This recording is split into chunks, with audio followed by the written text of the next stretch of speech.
नमस्कार, आप देख रहे हैं गंगाजल न्यूज और मैं हूं आभा सोनी। लॉकडाउन 3 शुरू होने वाला है और हम राजस्थान के रेड जोन इलाके जोधपुर में रह रहे हैं।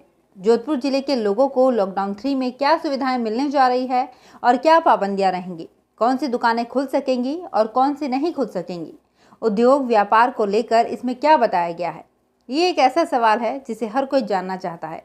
अन्य राज्यों में रहने वाले प्रवासी लोग महामारी के इस दौर में अपने घर लौटना चाहते हैं।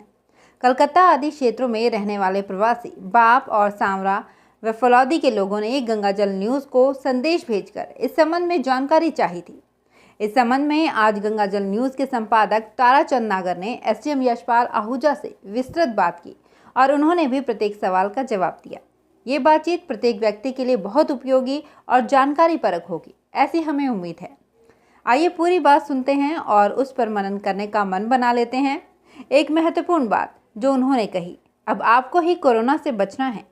सुनिए बातचीत। आज हम एसडीएम फलौदी श्री यशपाल आहूजा से मिलने आए हैं और इनसे जानना चाहते हैं कि लॉकडाउन 3 कल से शुरू हो रहा है, इसके बाद हमारे शहर को क्या सुविधा मिलने वाली है और क्या रोक टोक रहेगी। आहूजा साहब थोड़ा बताएं हमारे दर्शकों को कि लॉकडाउन 3 कल से शुरू होगा और उसके बाद शहरवासियों के लिए क्या निर्देश हैं सरकार के, क्या कुछ रहेगा। लॉकडाउन 3 जो है वो कल से शुरू होगा, जो 4 मई से लेकर के 17 मई तक 14 दिन के लिए लागू किया गया है और इसके लिए पूरे देश में अलग अलग जोन्स बनाए गए हैं। और हमारा जो ज़िला है जोधपुर, जो कि एक बेसिक यूनिट जोन की है, वो रेड जोन में है।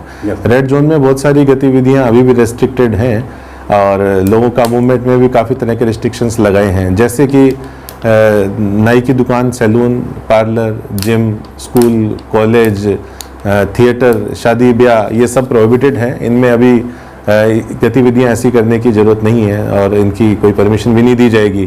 परंतु बहुत सारी गतिविधियां हैं उनमें छूट दी गई हैं, जैसे कि बेसिक नेसेसिटीज़ जिसे हम कहते हैं, जिसे कहेंगे रोटी, कपड़ा और मकान और दवाई। रोटी यानी रोटी से संबंधित जो भी आइटम हैं, भले आटे की मिल हो, किराने की दुकान हो, ग्रोसरी शॉप्स हैं या सुपर स्टोर हैं, उनको छूट दे दी गई है। कपड़े के रूप में कपड़ा रेडीमेड और कपड़े की दुकान है, उनको भी छूट दी गई है कि अपना सामान बेच सकते हैं। और मकान और कंस्ट्रक्शन की वर्क जो है वो इन सिटू कंस्ट्रक्शन की परमिशन दी गई है, यानी कोई भी व्यक्ति जिसका घर बन रहा है शहरी क्षेत्र में या ग्रामीण क्षेत्र में, वहाँ पर वो अपने लेबर को वहीं रख करके लिमिटेड एरिया में और 144 की पालना करते हुए, सोशल डिस्टेंसिंग की पालना करते हुए निर्माण कार्य करा सकता है। निर्माण में जो बिजली के लिए जो इंफ्रास्ट्रक्चर हैं या रेलवे के जो वर्क्स हैं या सड़क के काम हैं, उन पे भी छूट दी गई है। तो रेड जोन में ये काफ़ी रियायतें दी गई हैं। स्टैंड अलोन शॉप, जिनका शॉप एंड एस्टेब्लिशमेंट एक्ट में रजिस्ट्रेशन है और इन कैटेगरीज में आती हैं, वो भी अपनी दुकान खोल सकते हैं। परंतु हमने अपनी तरफ से एक रेस्ट्रिक्शन लगाया है कि जिन दुकानों को खोलने की इजाज़त दी है वो पहले की तरह दोपहर 1 बजे तक ही खुल पाएंगी। 1 बजे बाद में अपनी दुकानें सभी लोग अपनी इच्छा से, अपनी स्वेच्छा से ही बंद करेंगे, अन्यथा हमें कानून को इन्फोर्स कराना पड़ेगा। ये एक पाबंदी है जी, मुख्य रूप से कि जब समय पे खोलेंगे समय पे बंद कर देंगे, बिल्कुल है, और सोशल डिस्टेंसिंग का पालन करें, मुख्य बात, और मास्क लगा के रखें। हाँ जी। और इसके अलावा क्या कुछ, जैसे अब आपने कहा नाई की दुकान नहीं खुलेगी, तो उसको अलावा भी ऐसी और कोई दुकानें हैं कि बाजार सारा खोल सकते हैं? नहीं, जैसे मिठाई की दुकान है, चाय पानी की, नाश्ते की दुकानें हैं, जो अननेसेसरी बेसिक नीड्स नहीं हैं, जिनके बिना काम चल सकता है, वो सभी इस कैटेगरी में आती हैं। भले स्पा है, सैलून है, ब्यूटी पार्लर है, ये सब अभी भी प्रोहिबिटेड हैं। इनको अभी चलाने का औचित्य नहीं है। लेकिन बहुत सारी जो बेसिक नेसेसिटी जिसको कहते हैं, जैसे साइकिल पंचर की दुकान है या रिपेयरिंग शॉप है या एग्रीकल्चर इक्विपमेंट है, खाद और बीज की दुकान है, ये खुली रहेंगी जी। और भी सर मजदूरों की समस्या का तो समाधान हो चुका है, सब मजदूर जा चुके हैं शायद। हाँ, ये प्रवासी मजदूरों में भी तो लॉकडाउन 3 में हम तीसरी फेज में पहुंच गए हैं। 3rd फेज के शुरू होने के फर्स्ट डे ही हमने हमारे यहाँ जो माइग्रेंट कैंप्स में लेबर बैठी थी फलौदी और लोहावट सब डिवीजन में, उन सबको हमने उनकी स्टेट्स में पहुँचा दिया है और उसमें राजस्थान रोडवेज ने हमारी मदद की है। तो आज हम माइग्रेंट लेबर को उनकी स्टेट्स में पहुंचा चुके हैं, लेकिन अब हम रिसीविंग एंड पर हैं। हमारे यहाँ बहुत सारी लेबर आने की संभावना है। फलौदी और लोहावट सब डिवीज़न को दोनों को मिलाएं तो करीब करीब 11 से 12 हज़ार लोग वापस राजस्थान में हमारे सब डिवीज़न में प्रवेश करने वाले हैं। ये हमारे लिए एक बड़ा चैलेंज होने वाला है। हमारे पास में फलोदी में 34 वेलनेस सेंटर बनाए गए हैं और ग्रामीण क्षेत्रों में लोहावट में 102 वेलनेस सेंटर बना चुके हैं। इन वेलनेस सेंटर पे रखे जाने की व्यवस्था है, परंतु वो लोग जिनके घर बड़े हैं, हवादार हैं, पृथक से टॉयलेट पानी की व्यवस्था है, उनका खाना अलग रखा जा सकता है, उनके लिए हमने व्यवस्था की है कि वो व्यक्ति अपने घर में 14 दिन के लिए होम आइसोलेट किए जा सकेंगे। परंतु इसके लिए उनको 2 पड़ोसियों की 25-25 हज़ार रुपये की जमानत के साथ में एक बॉन्ड पेपर भरना पड़ेगा। अगर वो बाहर घूमते पाए गए तो पड़ोसियों की 25-25 हज़ार की 50 हज़ार कुल जमानत राशि जब्त हो जाएगी और ऐसे व्यक्तियों के खिलाफ धारा 188 में मुकदमा चलाया जा सकेगा। ये इसलिए किया है कि सरकार पे भी बर्डन कम रहे और व्यक्ति भी अपने घर में अपने आप को कंफर्टेबल फील करे। और जो इतने बड़े बल्क संख्या में लोग आ रहे हैं, इन सबको स्टेट में आइसोलेट करना भी संभव नहीं है, तो इनका घर में आइसोलेशन करेंगे तो ये खुद भी कंफर्टेबल रहेंगे और सरकार भी अन्य कार्यों के लिए जो है अपना समय निकाल पाएगी। ये जो आप बता रहे हैं कि इतने लोग भारी संख्या में आ रहे हैं, ये क्या सभी श्रमिक श्रेणी में आते हैं या दूसरे परिवारों के भी? नहीं, बहुत सारे लोग हैं जैसे बाहर गए हैं किसी भी बिजनेस के रूप में, कपड़े की दुकान या किसी इंडस्ट्री लगा रखी थी, छोटी मोटी फैक्ट्री थी, या किसी तरह के ये मिठाई की दुकान या सब्जी करते थे। तो बहुत सारे लोग हैं जो कई दिन से बाहर बैठे पीड़ित हो रहे थे और वो वापस आना चाह रहे हैं। इसके लिए एक व्यवस्था राजस्थान सरकार ने की है, e-mitra.rajasthan.gov.in पर इनके रजिस्ट्रेशन की व्यवस्था की गई है। इनका पंजीयन होने के पश्चात में इनको ऑनलाइन ही स्वीकृति जारी हो रही है। अभी वर्तमान में देखा गया है कि गुजरात से बड़ी संख्या में स्वीकृतियां गुजरात स्टेट गवर्नमेंट ने जारी की है और तकरीबन एक तरह से स्टेट बॉर्डर सारा ओपन है और वहां से हजारों की संख्या में लोग यहाँ आ रहे हैं। और राजस्थान रोडवेज की जो बसें इन प्रवासी लेबर्स को छोड़ने गई थी वो भी अपने साथ लेबर को लेकर आ रही हैं।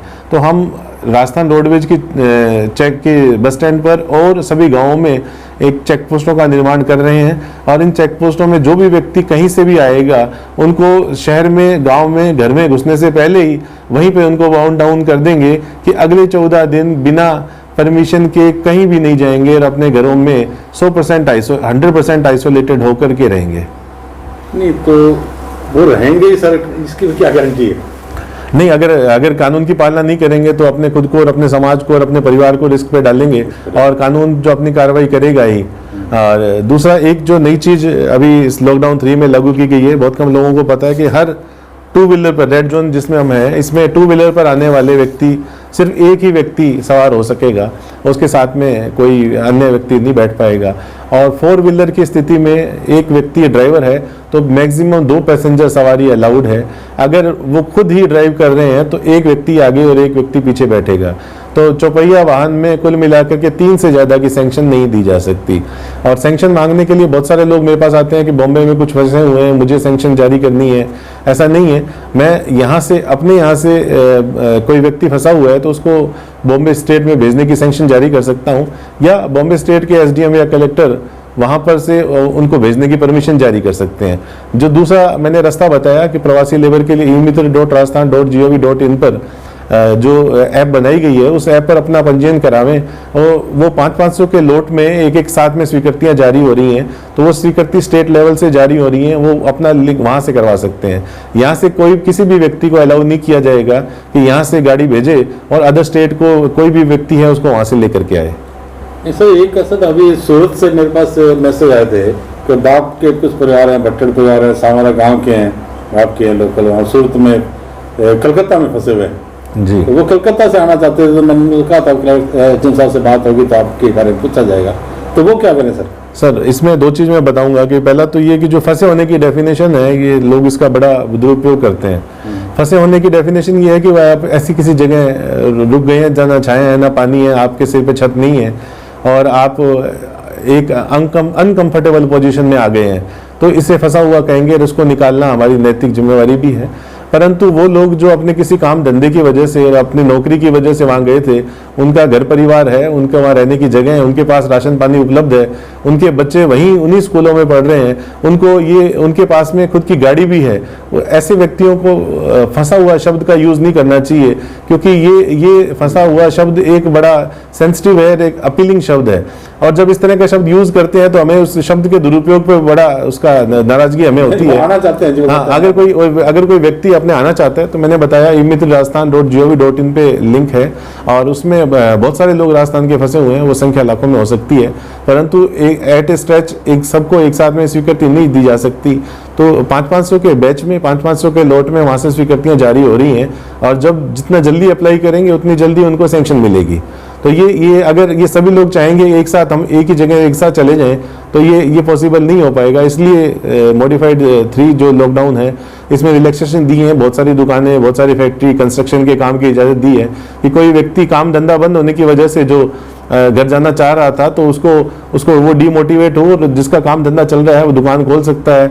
अगर मजदूर है, मजदूरी करने की उसको इजाज़त मिल रही है, उसको अगर अपना दुकान खोलने या फैक्ट्री में जाने की इजाज़त मिल रही है, फैक्ट्री चालू होने की परमिशन मिल गई है, तो वो आदमी वहीं रह जाए और अपना काम करे, क्योंकि अनावश्यक मूवमेंट करने से कोरोना का रिस्क बढ़ेगा, घटेगा नहीं। सर जैसे भी जोधपुर कह रहे हैं रेड जोन में, तो हम फलोदी किस में आता है? रेड जोन में आता है?